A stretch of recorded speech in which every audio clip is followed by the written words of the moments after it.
ஆனி மாதமும் ஆடி மாதமும் இணைந்த மாதம் ஜூலை மாதமாகும்.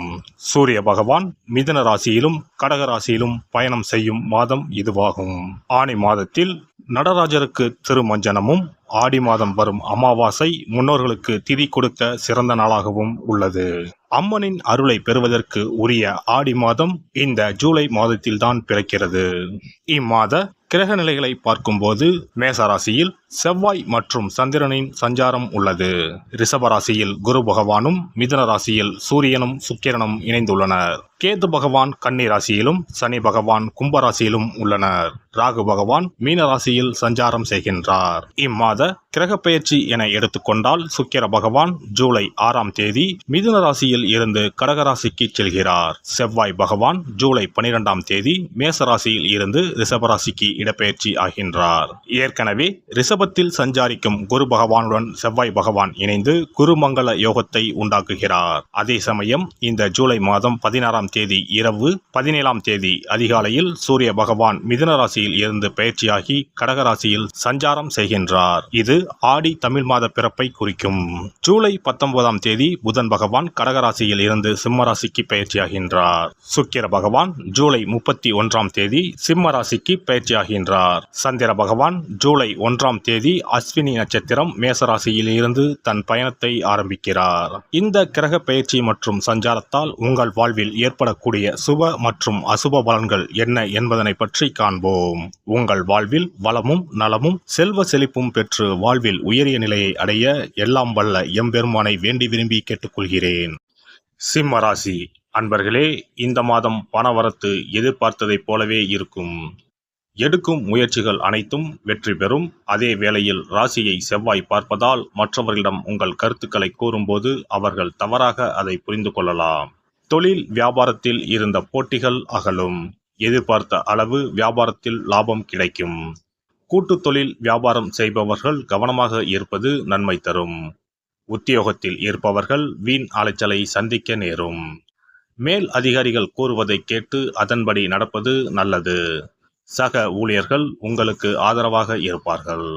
குடும்பத்தில் இருந்து வந்த கருத்து வேற்றுமை நீங்கும். கணவன் மனைவிக்கு இடையே மனஸ்தாபங்கள் அகலும். எனவே கவனமாக எதையும் பேசுவது நல்லது. பிள்ளைகளிடம் அன்புடன் பேசுவது நன்மை தரும். அக்கம் பக்கத்தினருடன் வீண் வாக்குவாதங்களை தவிர்ப்பது நல்லது. பெண்களை பொறுத்தவரை இம்மாதம் விவேகமாக செயல்படுவது வெற்றியை தரும். எதிர்பார்த்ததற்கு மாறாக காரியங்கள் நடக்கலாம். கவனம் தேவை. வீண் அலைச்சல் ஏற்படும். கலைத்துறையினரை பொறுத்தவரை பெண்களிடம் பழகும் போது கவனம் தேவை. நண்பர்கள் மூலம் வீண் அலைச்சல் ஏற்படும். நேரம் தவறி உணவு உண்ண வேண்டியிருக்கும். அரசியல் துறையினருக்கு நினைக்கும் காரியங்கள் தள்ளி போகலாம்.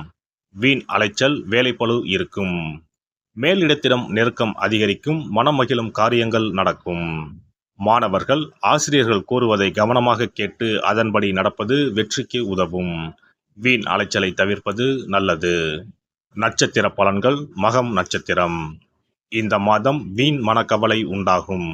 எதிர்பாராத செலவு ஏற்படும். அலைச்சலால் சரியான நேரத்திற்கு உணவு உண்ண முடியாத நிலை ஏற்படலாம். பணவரவு இருக்கும். வாக்கு வன்மையால் காரிய அனுகூலம் ஏற்படும். பூரம் நட்சத்திரம். இந்த மாதம் தொழில் வியாபாரத்தில் எதிர்பாராத போட்டிகள் ஏற்படும். தொழில் வியாபாரத்தில் அதிக முதலீடு செய்யும் முன் யோசிப்பது நல்லது. கடன் விஷயங்களில் கவனம் தேவை. பழைய பாக்கிகள் சிறிது தாமதத்திற்கு பின் வந்து சேரும். உத்தியோகத்தில் இருப்பவர்கள் வீண் அலைச்சலை சந்திக்க வேண்டியிருக்கும். உத்திரம் நட்சத்திரம். இந்த மாதம் குடும்பத்தில் திடீர் கருத்து வேற்றுமை ஏற்பட்டு நீங்கும்.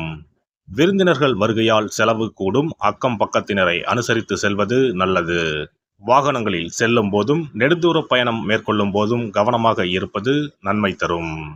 ஞாயிற்றுக்கிழமையில் சிவன் கோவிலுக்கு சென்று சிவனையும் நவகிரகத்தில் சூரியனையும் தீபம் ஏற்றி வழிபடுவது எல்லா நன்மைகளையும் உண்டாக்கும். குல தெய்வத்தையும் இஷ்ட தெய்வத்தையும் ஒரே நாளில் சென்று தரிசித்து வாருங்கள். காரியங்களில் இருந்த தடைகள் விலகும். தொழில் வியாபாரம் சிறப்பாக நடைபெறும். சிறப்பு தொகுப்பு. ஒரு வெற்றிலை இருந்தால் உங்கள் துன்பங்களில் இருந்து விடுபட முடியும் என்றால் நம்ப முடிகிறதா? ஆம், உங்கள் ராசிக்கும் வெற்றிலை பரிகாரம் இருக்கிறது. அவற்றிற்கான வழிபாட்டு முறைகள் பற்றி காண்போம்.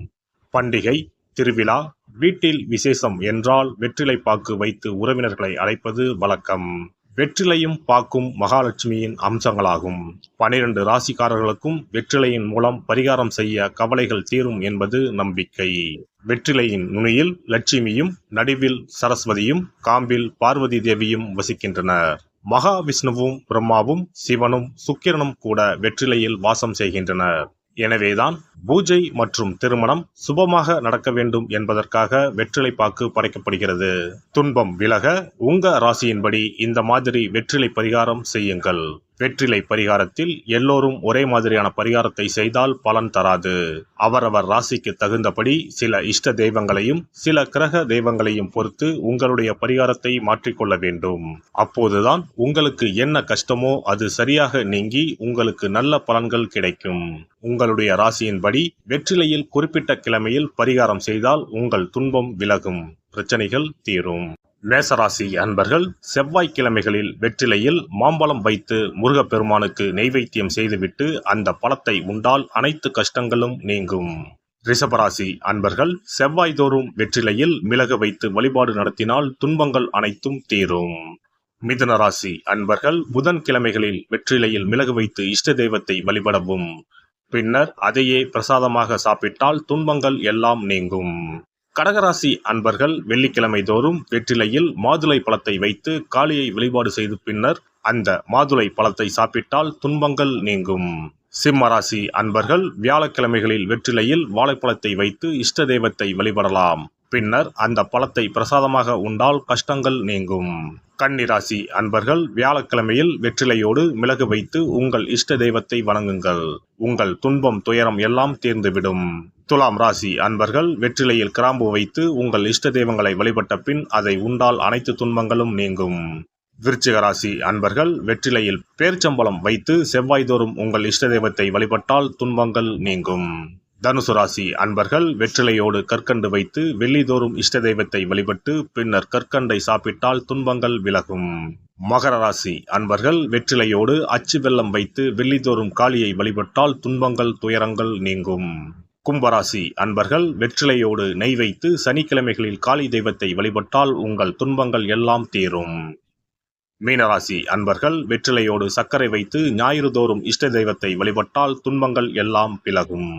எல்லாம் வல்ல இறையருளால் நீங்களும் உங்கள் அன்பு குடும்பமும் உடல் நலம், நீலாயுள், நிறை செல்வம், உயர் புகழ், மெய்ஞானம் ஓங்கி வாழ்க வளமுடன். இந்த வீடியோ பதிவு உங்களுக்கு பிடித்திருந்தால் லைக் பண்ணுங்க, கமெண்ட் பண்ணுங்க, ஷேர் பண்ணுங்க, மறக்காம சப்ஸ்கிரைப் பண்ணுங்க, பக்கத்துல இருக்கிற பெல் பட்டனை கிளிக் பண்ணுங்க. நன்றி, வணக்கம். ஓம் நமச்சிவாய, சிவாய நம.